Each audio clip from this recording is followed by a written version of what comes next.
Good morning, everyone. I'm going to go ahead and call the July 14th Executive Committee meeting to order. First, I would like to ask Alejandra to explain how access to interpretation is going to work. Hola, ¿qué tal a todos? Ya vamos a empezar con la reunión del día 14 de julio. En este momento nada más les vamos a explicar cómo acceder a la interpretación en español. Nada más tienen que acceder en el pequeño icono de globo que está en el fondo de la pantalla y seleccionar el idioma de su preferencia, que en este caso sería español.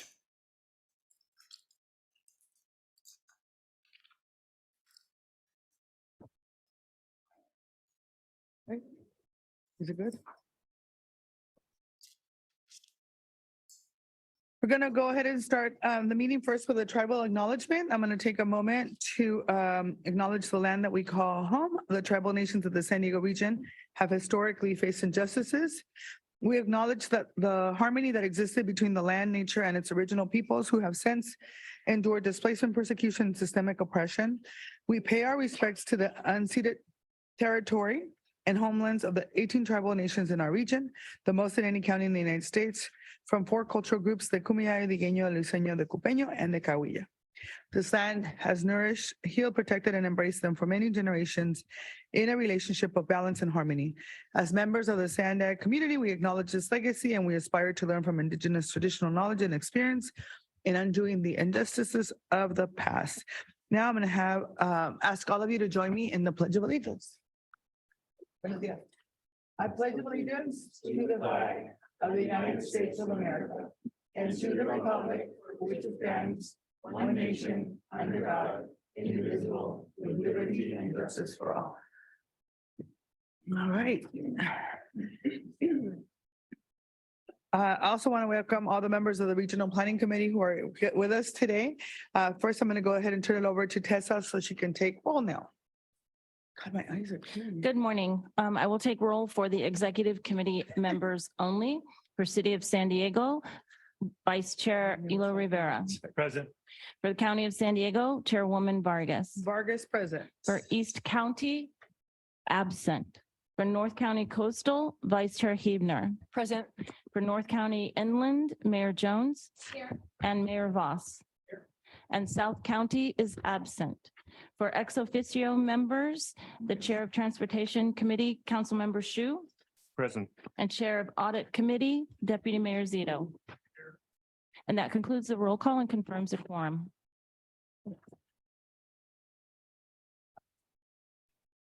Thank you, thank you, thank you. All right. We're going to go ahead and start first with non-agenda public comment. This is for public and members non-agenda items. Tessa, we're going to go ahead and do 1-minute comments today because we have a full agenda and we have to start exactly at 10. So go ahead and begin. Thank you. I do not have any in-person public commenters. I have 2 virtual. Blair Beekman, go ahead. Hi, good morning. Blair Beekman here. Only 2 public commenters, huh? Surprising. Well, for myself, I guess my usual public comment that I hope that it may not be soon, but that we can work with TransDev and the MTS and bus drivers to really want to create a system of more bus service along routes. And that really creates a sense of more availability of buses, and people can hop on a bus in a much shorter amount of time and know they can get someplace. So, you know, they want to leave at every 10 minutes to get on a bus. That availability creates a sense of speed and just an overall accessibility that I think San Diego really has a good potential to work on and develop, that can really bring back bus service, enjoyment, and morale for everyone. Thank you. Thank you. I'd also like to make note that Councilmember Burkholder for North County Coastal is also present. Our next speaker will be the original draw. Please go ahead. Yes, I'd like to know as a region what our plans are to combat human and child trafficking, as well as the drugs that come across the border. We seem to be engaging in multiple, projects that are bi-national and cross-border. And, we know that fentanyl comes across the border. We know that people come across the border, that children are trafficked, and they get lost in the system. And we don't seem to be doing anything about that. We seem to want open borders so badly because of the engagement that you guys have with Mexico, but we're not protecting our border from human trafficking or drugs. But yet we, talk about like drugs, and instead of doing anything about it, we are just informing the public that they're there. So you guys need to look into something about that if you want to work open border. Time expired. Our final speaker under non-agenda public comments, Catherine Rhodes, please go ahead. Hello, this is Catherine Rhodes. And first I want to thank you for the Pacific Beach bug shuttle system.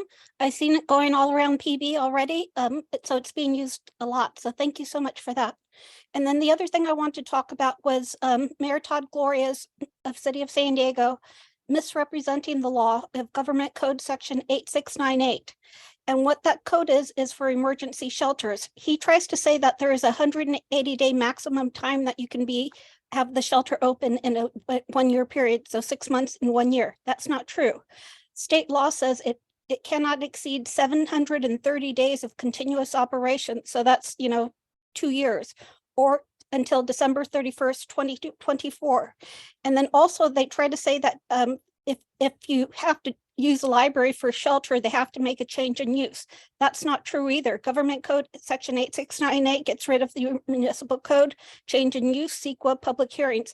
So you're giving false information. And so what I'm requesting is for Thank you. Your time expired. I would also like to make note that Councilmember Cardenas for South County is now present, and that concludes the public comments. Thank you. Do any of my colleagues have comments from the executive committee? No? None? All right. So with that, we're going to go ahead and move forward to our consent agenda items. Colleen, do we have any updates on the draft agenda this week? Thank you, Chairwoman. We do have one update. So on the July 28th Board of Directors meeting, we want to replace item 18. That's the first closed session item. The attorneys need more time to work through that item, but we need to replace that with a different closed session item, which is regarding the a CalPERS class action. So we'll be replacing that on the agenda, and everything else stands. Thank you. All right. With that, we're going to go ahead and turn it over to public comment on the consent agenda. Thank you. I have 2 public commenters that are virtual and none in person. The original draw, please go ahead. Yes, like I mentioned in the last meeting and mentioned many, many times, bathrooms, providing bathrooms for the public is something that you can do very easily. You're just choosing not to. But that is something that you need to add to an agenda item, or, put together some kind of committee to, look into it and provide you guys with the information. Because the people come and they provide you with information and you guys disregard it. So you guys can go look for it yourself, and we're paying you guys. So you should be doing that because you're not providing it, and it would be very easy. So that needs to be in one of your, forthcoming meetings, agendas, because it's ridiculous that nothing is being done about it. Thank you. Our final speaker on the consent agenda is Blair Beekman. Please go ahead. Hi, thank you. Blair Beekman here. Very much of a thank you to the words of Catherine Rhodes at public comment. I think she's offered a really good public comment and ways to view the encampment issue that's really important. And also the beach bug. I'd like to talk about that in the future when I can. As the federal, as your government reports, one of the federal reports has part of its memo on the state of Pentagon spending. I just wanted to quickly note that with the Ukraine war issue, it affects how we make decisions here at the local level a lot. I hope you really can choose ideas of peace and not war when you have to make local decisions that seem to be influenced by the Ukraine war. I hope also you yourselves can decide that there's been a peace dialogue going on for years about an East-West Ukraine that should be pretty well understood. It's how we decide about the future of West Ukraine as part of NATO or not. I leave that to yourself to decide. Thanks. That concludes the public comments. Thank you so much. You said no other comments? No? No other comments, right? We're good. Okay, so just a reminder for the folks who are calling in or anybody doing public comment, if you could please make sure that your comments are relevant to the items before you, it would be fantastic. All right, any member comments on these items? Yes, ma'am.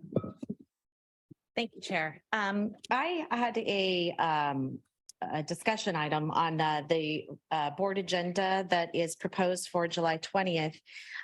It says here that we have a closed session that will be for the independent auditor, and there is an agency designated representatives, that being Vice Chair Elisa Huebner and then Audit Committee Chair David Zito. What I'm not clear about is whether the recruitment team, which was Bob Monson and Stuart Halpern, that the two of them would be present at this meeting and whether they would be presenting, because I feel like they have spent the most time with the actual candidates.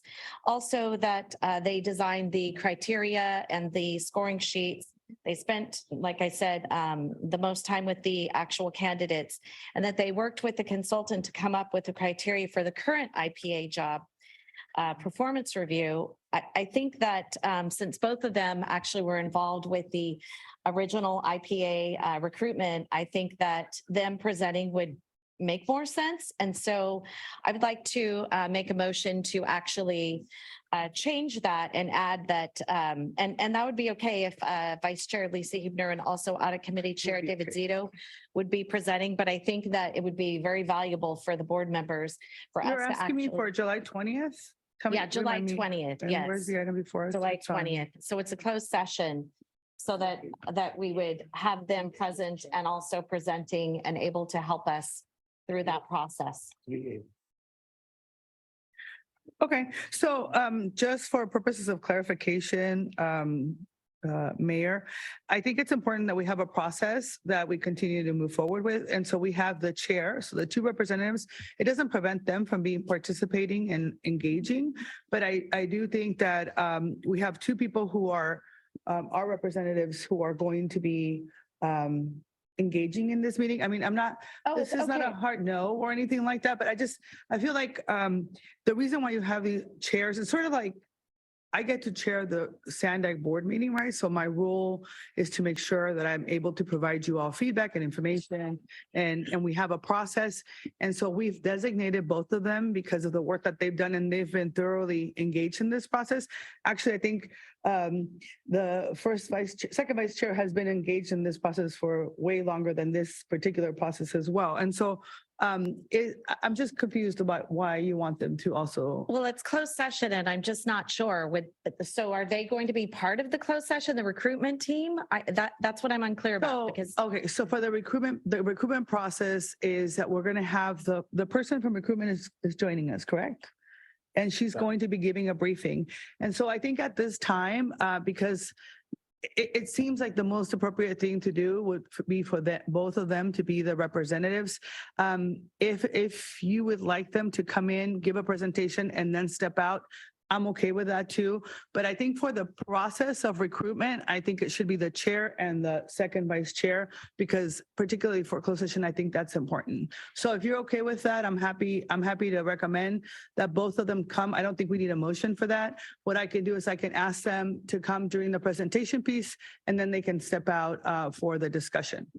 Okay, so what you're saying is they will be part of the closed session in the presentation. We'll be able to talk to them. I mean, I guess, what I'm also unclear about is I know there was some discussion and I'm not clear as to whether we'll actually have three different options to choose from. And I know that originally, I mean, I looked at AB 805, I looked at the board policy 39. I'm not sure where the actual three came from, but I know that you had mentioned it at one of our meetings. Well, although I didn't wanted to make sure, so sometimes you don't have to legislate everything, right? As somebody who's done a lot of organizational management work, best practices is that you have a committee and that committee has the discussion, that committee goes through a process, and it's been a very thorough process. I think, they're spending a lot of time, especially today and other days, interviewing folks. There's no purpose in having a committee that can't come back and recommend top 3 folks for us to be able to look at. And so I think that was the recommendation. If they can't find 3 people and they only have, they have to give us 5 people, I just think that, they really need to spend some more time and really thinking about what is it that we're looking for. And so that was the recommendation, that we're going to have 3 people. If there's some reason why they want to have only 2 or 4 or 5, that hasn't been discussed with me just yet. It's sort of best practice that the recruiter's not here at the moment, but I'm not really sure. I'm a little bit confused about what you want. Well, I think actually you've addressed it. As long as they're able to be at our meeting on the 20th, they're able to address us. We can ask them questions and we can have that. I think that dialogue is important. Let me ask the chair. Yeah, thanks. So I do think we need to, there may be some action that's necessary. We'll see. I actually was working with staff to understand what the proper procedure was to get information from the audit committee to the board. And my understanding is that for anybody to participate in the closed session, because I'm not a primary board member, is that person would have to be deemed, essential. And at this point, I'm not sure that has been determined the case. So I had at least started coming up with a procedure that's saying, I would write part of the staff report. If the board feels that having my presence there is essential, then I think that probably should be something that's stated, but I would turn it over to your attorney to sort that out. Okay. And legal counsel can correct me, having been through hundreds of closed session meetings, you bring experts to that particular item. The experts come in, experts present, experts leave, and then the people who participate in closed session have the dialogue. So the role of the board during that process is going to be to ask questions, to gather information, not to deliberate, not to make decisions. I want to make sure that's very clear, because that's not what happens in closed session in front of folks who are not part of the decision-making process.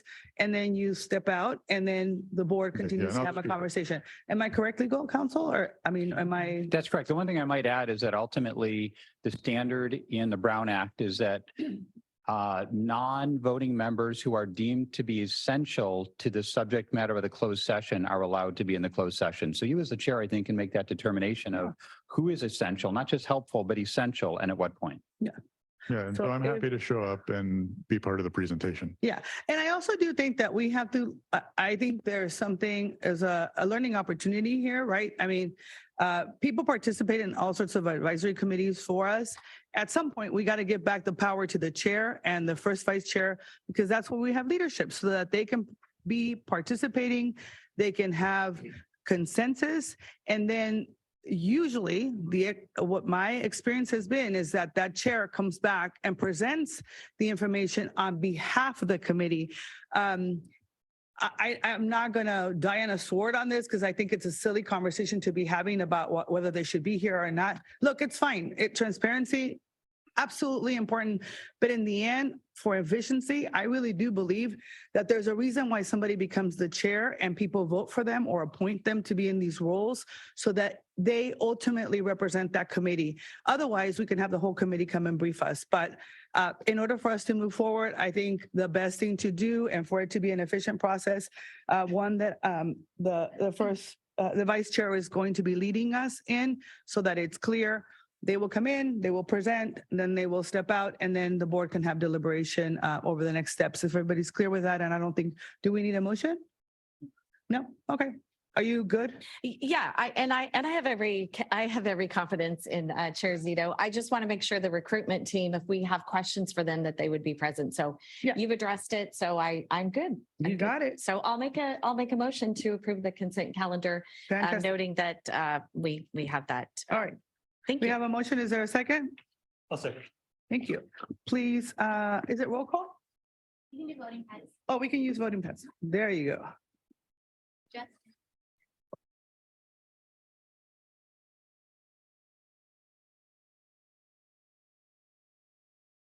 And that motion passes unanimously with those members present. Wonderful. Okay.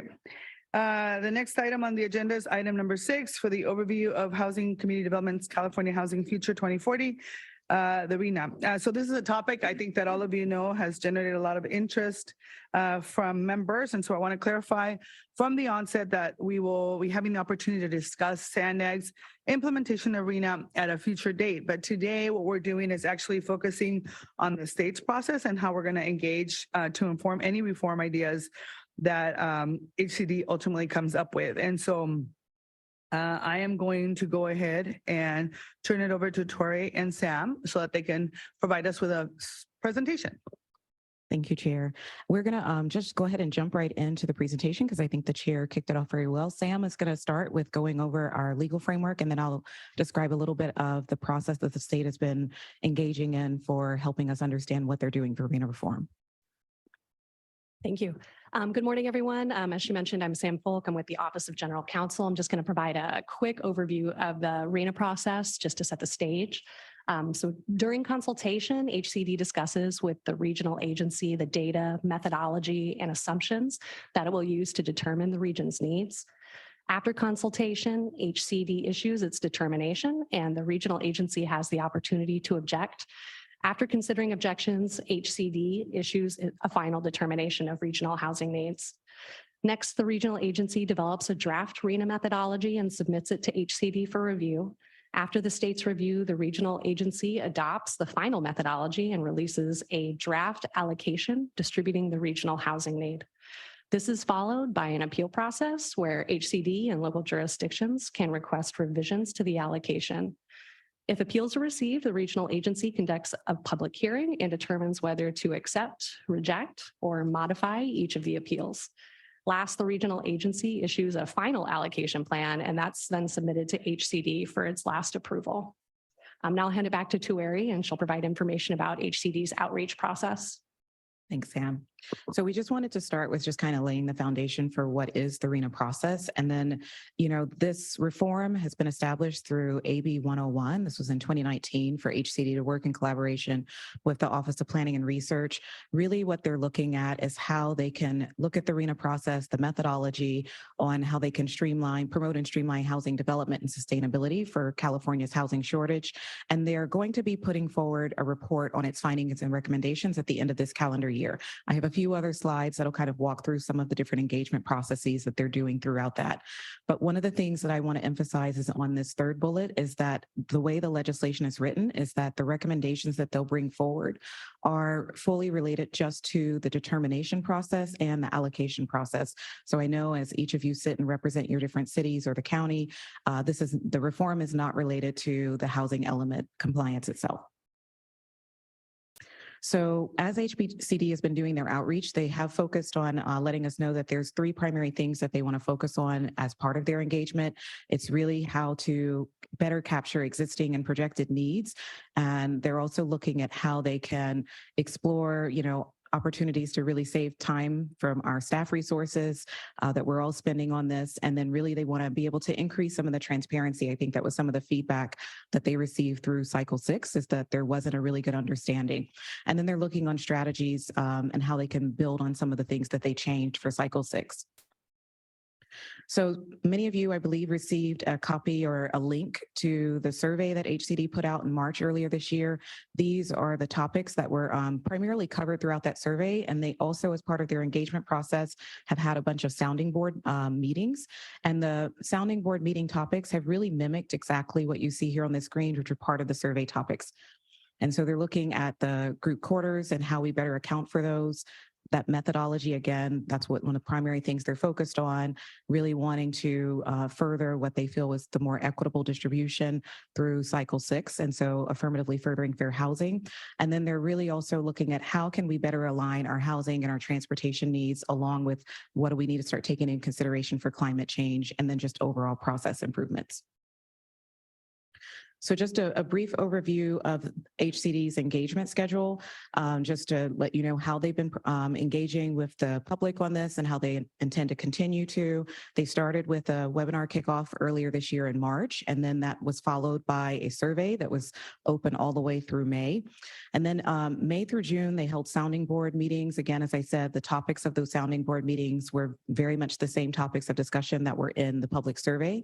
They are we're supposed to provide a summary of all of the outreach and the information that they've received starting in July. We're following up with HCD. We have not seen anything published to date.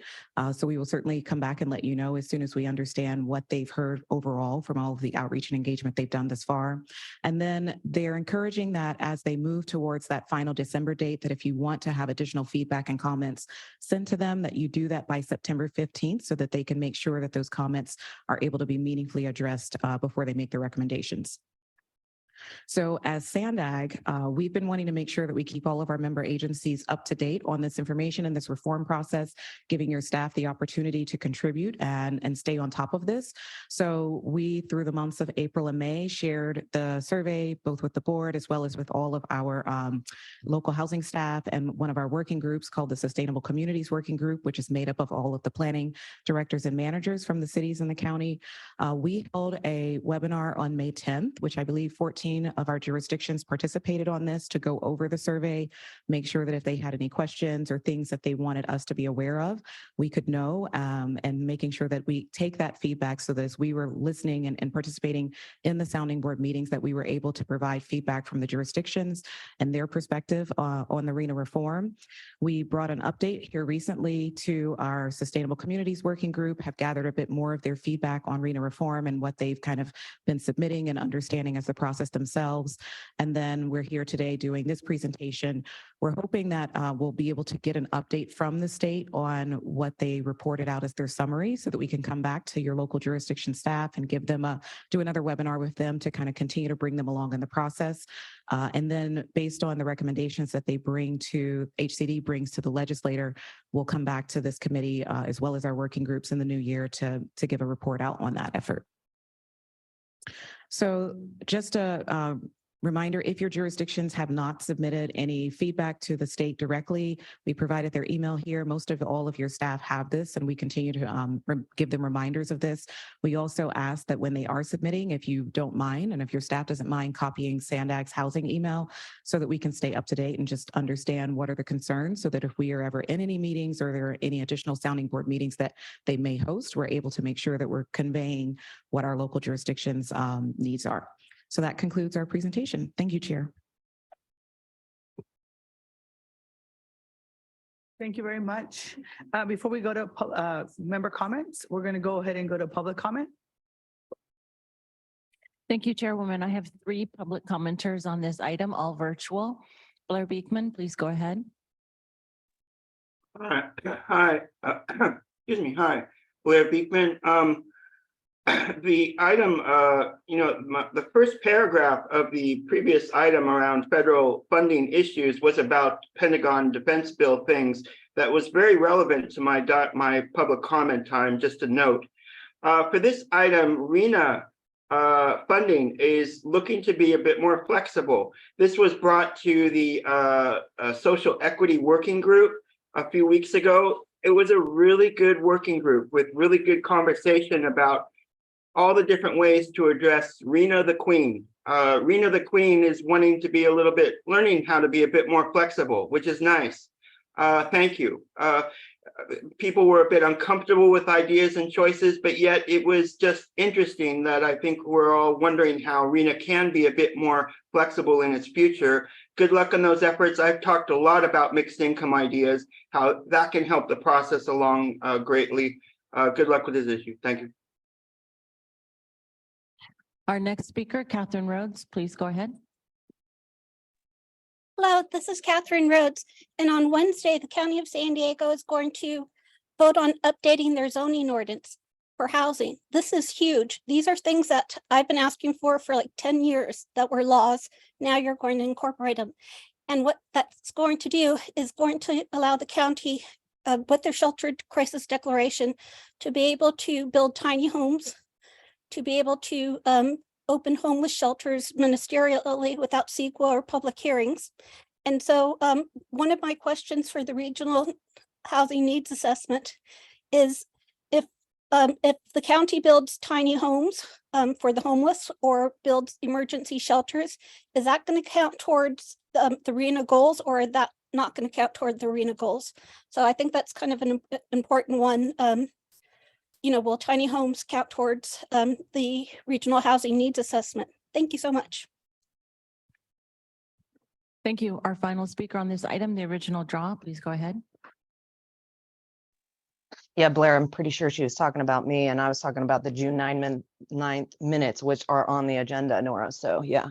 And he was as well speaking on the agenda. Anywho, housing needs assessment. So you guys are getting this money and you give them these projected ideas of what you want to do so you can get money. Well, the problem is, Nora, with the Board of Supervisors is that you guys are putting in all of these regulations for VMT, and it doesn't allow people to go and build in the unincorporated area.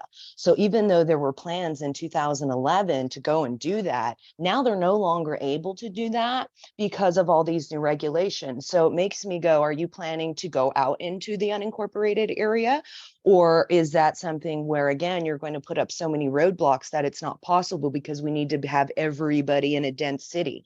So, as you sit here and have all these projected needs and claim that you're going to do stuff, if you have anything in those areas and at the same time you're putting roadblocks up, that's a huge problem because it's never going to happen. Thank you. Your time expired. That concludes the public comments. Okay, thank you so much. So for my colleagues that want to speak on this item, because we have some regional planning members who are joining us today, and I want to make sure that they are able to also participate. If you could just raise your hand and then I'll make sure I'll turn it over to you. But first, I just wanted to share a couple of comments on this item. I think that this is a really important conversation that we all must have, and we've talked about it. We talked about it during the strategic planning retreat that we had, and then I think for me, it's important that we understand what our touch points are so that we can also direct staff to go back to the state to advocate for more transparency and more touch points with local jurisdictions. And then I also want to highlight that for the County of San Diego, we responded to the survey and highlighted utilizing the best data research available to allocate housing needs. We also asked to make sure that there was an importance of equity adjustments to further fair housing to avoid displacement. And then also thinking about the challenges the county faces with the current the RENA process, especially the need to better align with the identified housing needs in the unincorporated areas. And so the county San Diego has already invested 71 million to 50 developments, resulting in about 1,300 units. However, none of that investment is taken into account as part of the county RENA goals. And so I really do believe that there needs to be consideration of this investment as we're moving forward, particularly as we're trying to create those partnerships, right? Additionally, it is very important to have clear consistent various state goals and documents required to local jurisdictions from the state to make sure that there is no confusion for the folks locally. So I'm really looking forward to this discussion, and I know that our first vice chair is very passionate about this issue, so I'm going to turn it over to her. Thank you so much, Chair. And I really appreciate you allowing us to have this discussion, listening to us and putting it on the agenda and taking it seriously. And I remember when you sent out the link and I went to the link for this survey the first time and I was kind of disappointed because it didn't look as if the questions were very reform oriented. They seemed more like it was about little minor tweaks that they were taking a look at. Then when I looked at the staff report and I saw who the stakeholders were that they brought together for the sounding board, and it was the Building Industry Association, YIMBY groups, and some COGS. And I'm grateful that SANDAG was there, but who's missing? Local government, elected officials were not asked to the table at all to speak about this. So what good is a reform process if you're not willing to listen to input from everyone that's involved? And we're quite involved in this, I would say. So I think that SANDAG needs to push back on this and have them restart their outreach to include local electeds from each of the COGs. That's the first thing that comes to mind. The second thing is that I do think that most of us in this room would agree that RENA could use some reform. So besides including local electeds, what else would help? Well, it has to be acknowledged that RENA has changed recently. It's gone from being a planning process for cities so that they could provide housing for all income levels in their communities, which is a super important thing to do. And this is how it was envisioned since 1969 when Governor Reagan began RENA. Now it's become an enforceable obligation to build. So it's an 8-year production mandate. And if you think about it, this is kind of flawed from the get-go because cities and counties do not build housing. Developers build housing, right? It's not us. We're not, out there getting the contracts and so forth. So what, cities and counties, and I totally acknowledge there's an affordable housing crisis, and I think that we need to work together to solve it and that my city needs to be part of it. All of us need to be part of it. So I'm not coming from a point of view of not wanting to build. But what is it that cities we can do? All we can do is we can zone for the housing. We can create programs and policies to encourage the development of the housing. We can review and approve it. And I think most of us all of us in this room, and their city rules have done that. And the majority of the cities in the state do this. But while cities and counties can approve a development, they can't force the developer to actually pull the permit and build that project. So we're being held accountable for something that we can only influence, not produce. So unfortunately, the way I see it is that RENA's turned the process into a cudgel against cities and counties with a punishment for not producing housing for which we only have an ability to kind of influence. And that punishment, I don't know if you're all aware of this, but SB 35 and SB 423, it's in those pieces of legislation. They say that halfway through the RENA cycle, which for us in the SANDAG region started in 2021, ends, at the halfway point is the end of 2025. These two pieces of legislation now say that if you don't produce, as in have your developers pull their permits and build, 50% of your RENA numbers by the end of 2025, all multifamily housing land use authority is ministerial. That means no council input. That means no public input, no public hearings. We're all silenced completely. So yeah, I'm all into, planning for this and working toward it, but this is kind of undemocratic when we're silenced when we're talking about things in our city. So using the word plan is something that I recognize. Accountable is good. Doing all that we can is wonderful. The next thing is that one of the slides that we got in our presentations talked about the housing numbers for particular groups, but I'd like to talk about the overall number that came down to the region. And I think we all agree that we need more affordable housing. I used to just let it slide, like we all need more affordable housing. So why nitpick on the big number and why nitpick on the number that came to our region?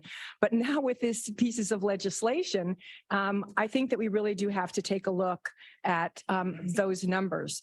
And in fact, State Auditor Michael Tilden did take a look at those numbers, and his report said, and I'm going to quote from that, overall, our audit determined that HCD does not ensure that its needs assessments are accurate and adequately supported.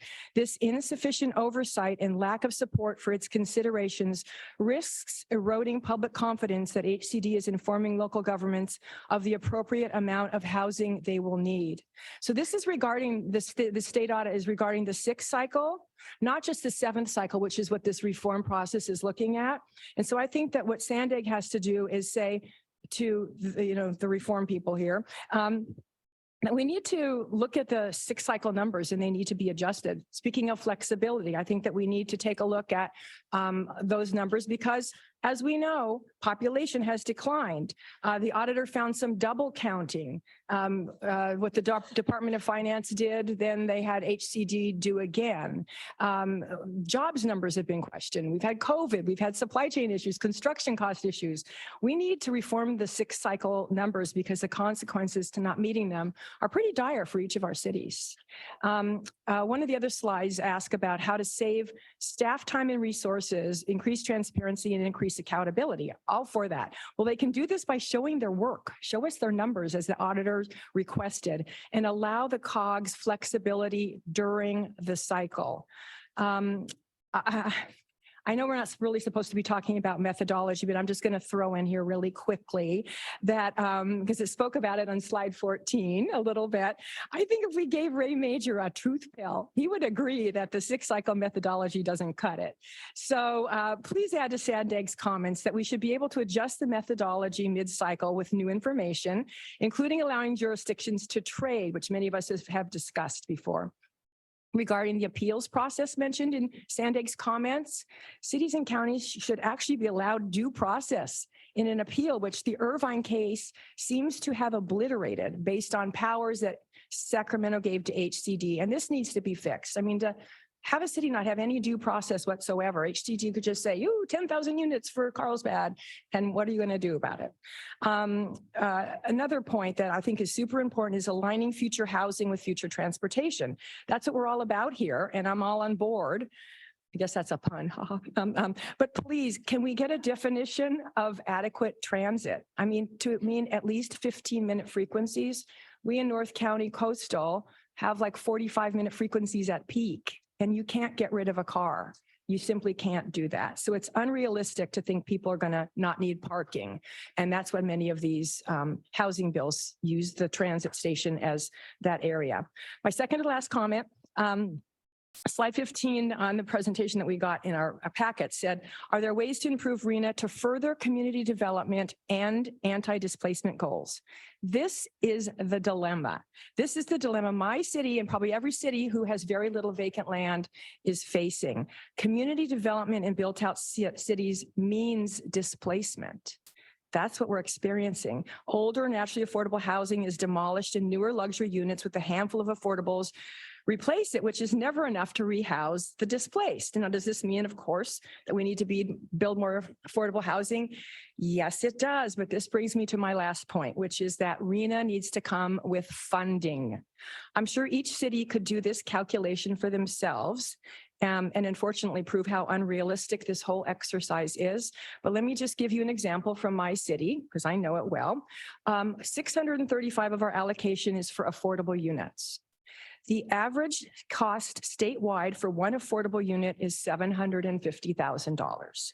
This comes to $500 million from my little city, which I'll put into context, has a $28 million general fund, and our housing fund has all of $2 million in it. But let's say the builders were able to get a little bit of money and all we had to put in was $200,000 for each of those units. That's like $160 million. I mean, I just simply don't know where this is coming from. And, how are we going to, and I will point out that we keep getting denied subsidies because each unit on the coast is more expensive than units in inland valleys. So we're between a rock and a hard spot. Apparently the state, though, has decided to let the private market solve our affordable housing crisis and be the ones to come up with this money. But where does that come from? So at private developers, they subsidize the affordable units, not by taking it out of their profit margin mostly, but by raising the rents on the market rate units, not taking it from their profits. So who's footing the bill for our affordable housing crisis? Well, the state's given it over to these developers and they're not ponying it up. It's those who are renting, those who are unable to buy and are renting at these inflated rates. So it's no wonder that they can't buy. And furthermore, what happens is these inflated rents then become the comps for the whole surrounding area. And that's why our affordable housing crisis is not getting any better, because everything is just getting a little bit more expensive. So the state must provide funding to cities so we can subsidize more affordable units and not put this burden on the backs of working people in our state.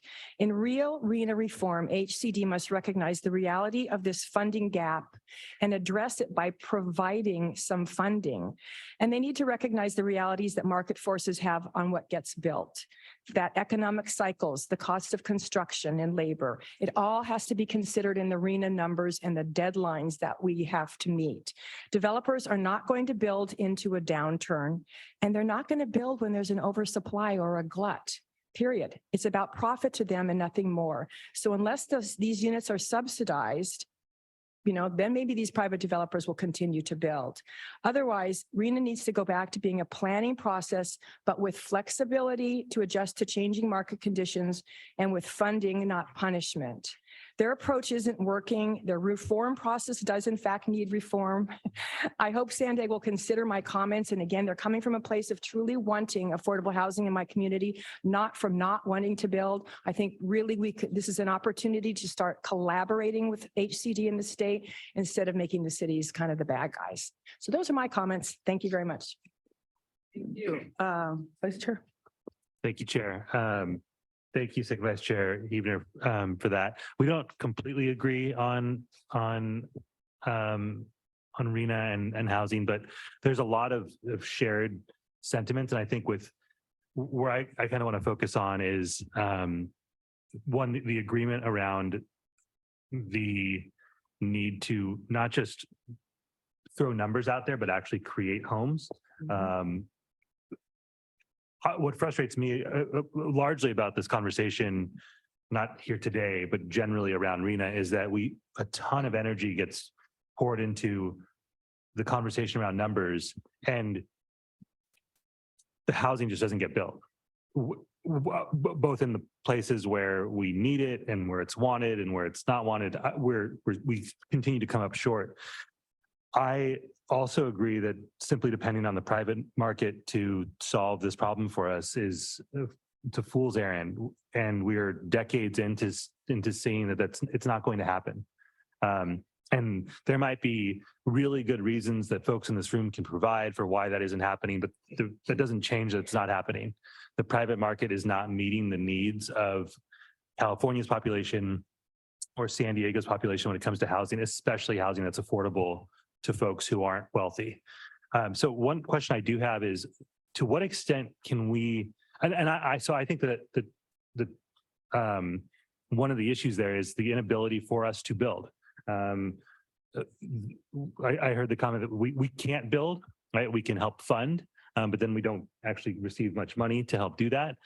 I think that we need to be in a position to build. So I'm curious to what extent through this process we can advocate for creating the ability for cities and municipalities to actually build housing again. Get money. Yeah. Not just subsidize housing, to actually build it, because I think that Yeah, I think that that's certainly something that we could provide as feedback to the state. At this point, they're asking for comments specifically related to the determination process and the allocation. But I have seen with some of our cities, comments, they are still using this as an opportunity to just provide feedback to the state on other things beyond just RENA determination, RENA allocation, for where they'd like to see additional reform. So I certainly can take your feedback and take it to HCD. So let me ask you a question, because this is a conversation that we're having as an executive committee. We haven't actually taken a position as SANDAG on this, where we are, right? So I want to be very mindful that the vice chair's comments are absolutely important and critical, but there's different conversations being had here. So I think it's, if there's a possibility to, as you're hearing feedback from colleagues, and then also give the opportunity to other colleagues to present, and maybe, first of all, I guess, what is the deadline? Because that's September 15th. All right, September 15th. So people have a little bit of time, and maybe they can share with Colleen feedback directly, and then we can put it into themes and then present it. And this is how sort of I'm used to doing, because I think that otherwise what you're going to get is individuals providing what they think versus the collective deciding, kind of bringing it up. And so I think that it's two different things. And so today it's really just a conversation to bring some of these items up. And then if we have some space, maybe to be able to have folks provide additional info, and it can come back to the board. But I think I heard loud and clear as well from a lot of the smaller cities during the retreat, and some other follow-up conversations, concerns that they have. And I think the other piece of it is, when you present themes, it could be, right, as the 18 cities and unincorporated areas, these are some of the topics that have been rising up. How do we move forward? Because I know that we're doing some of that at the California State Association of Counties as well. Is that fair for folks? Yeah. Yeah. And I certainly wouldn't want to assume that because I feel this way, it should just be incorporated. That's really why it was a question Yeah. about whether or not this can be included as part of the conversation. Okay, others? Yes. Thank you, Chair. So I talk about RENA and affordable housing quite a bit because in my city, we've done a very good job. We have about 8% of our total housing stock as deed restricted affordable. We actually, the city of San Marcos also had one of the largest redevelopment agencies. And, you know, back to Vice Chair Hebner's point, funding is an issue. You know, now that the 4% tax credits are now very competitive when they weren't competitive a long time ago. It really has hindered our efforts. And back to Chair Hebner's discussion about we don't actually build the housing. It's built by private development. I, for one, always have an issue with any mandate. I don't have a problem with development. I want it to be our way. I don't want it to be high density everywhere. I think that the characteristics of our city should be you know, molded by our communities, not by state and what they think our housing should look like. I for one, believe that there should be affordable housing.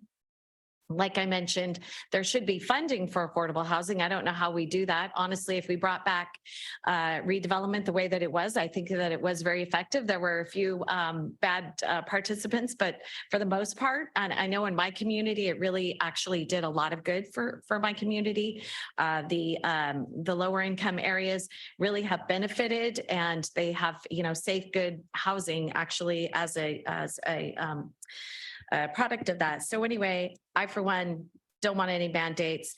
I know that in the past, except for the last time, we have always, as SANDAG, as an agency, have always worked with the state to actually bring that number down because, as we all know, there's no way that we are ever going to build almost 172,000 units here in the county.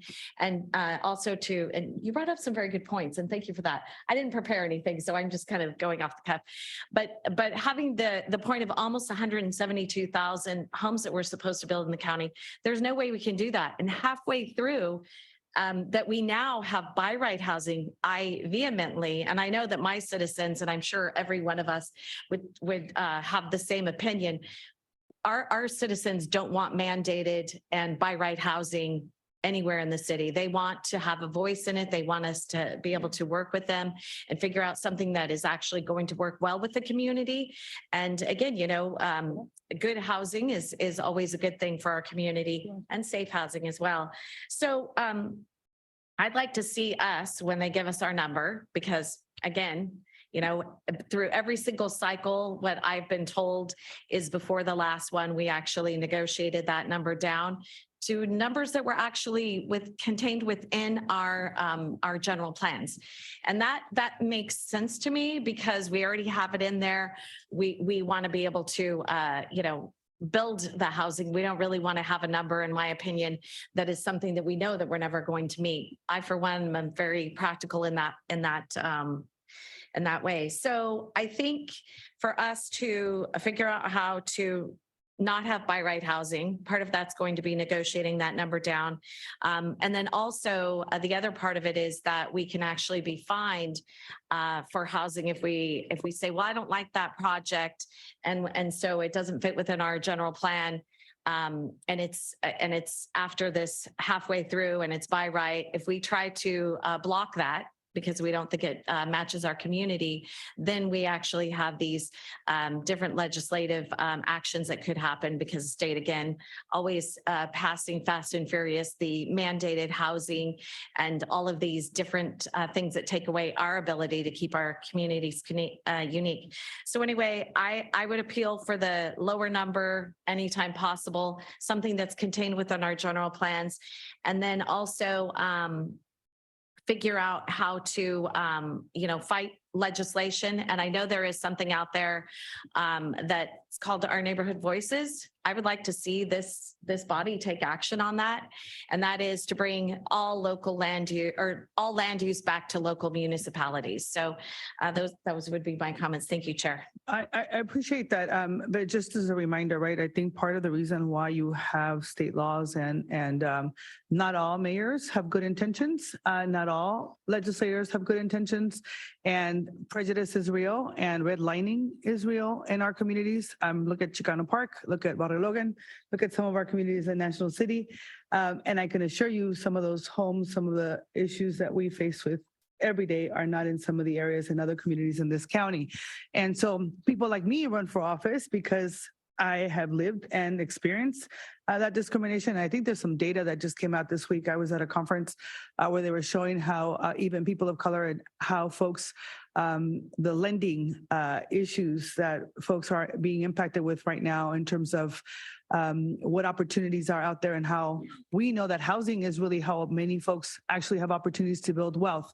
And so I think that we want to make sure that we continue to beautify, that we continue to have, that I absolutely support, like in communities like Bonita, where you want to make sure that the unincorporated area, we still have, we can wear, have horses and cowboy hats and boots. And I love that stuff. But I also think that not every house has to be a $2.5 million house where regular folks can't actually live in those homes anymore. And so I think there's a wonderful, wonderful balance that we can have, and we have that responsibility as legislators to do that. So I think this is a great discussion, but I'm going to turn it over to Member Rodriguez, and then I'm going to do a time check because we are at 9:56 and our next meeting starts at 10. So go ahead. Thank you. Thank you, Chair. I'll try to just keep it brief and the insight from the City of National City. So I'll give it a little context. City of National City is the densest city in the county. We have the highest transit ridership in the county, and we do intend to meet our arena allocation numbers that we were provided last cycle. So just to give also a little more context, we in the city, to what the chair mentioned on ownership, we have one of the lowest home ownership rates in the county at 30%. And that makes it very difficult for us as a city, as a community, for our residents to build wealth and to build generational wealth, which is something that previous generations have truly enjoyed with government subsidized loans, with government support, with realtor support. So we just want to make sure that those opportunities are offered for future generations of National City residents. Looking at the RENA numbers, and just to highlight the point, the last cycle, 1,000 units were built in National City. Only 18 of them were for sale. 18 out of 1,000. That is incomprehensible. We cannot continue to go down this route. Most of those that were built were market rate apartments, which increases the rent of what folks call naturally affordable apartments. And so it's an issue for us. We do intend to meet our housing allocation numbers. We want to continue to grow as a city, but we need to make sure that the home ownership component is attached to this. And so it would be great to incentivize a component in the housing allocation numbers to prioritize homeownership. We find that critical for communities like ours that have historically been disenfranchised from the homeownership opportunity. We also need funding for support of our infrastructure needs with increased population. And that means, supporting transit ridership, supporting amenities along the developments. With increased population, it means that more folks need basic amenities like access to water stations, access to hand wash stations within the community that we serve. So all these issues I feel are important. We intend to meet our housing mandates, but we also need support from our state. And we need to build more homeownership opportunities. We cannot mandate it, right? We cannot mandate to a degree developers to go through the process, but we can certainly incentivize it and we can certainly prioritize it. And so we intend to do that in National City and hope to have the support of our state to build the kind of community we deserve in National City. Wonderful.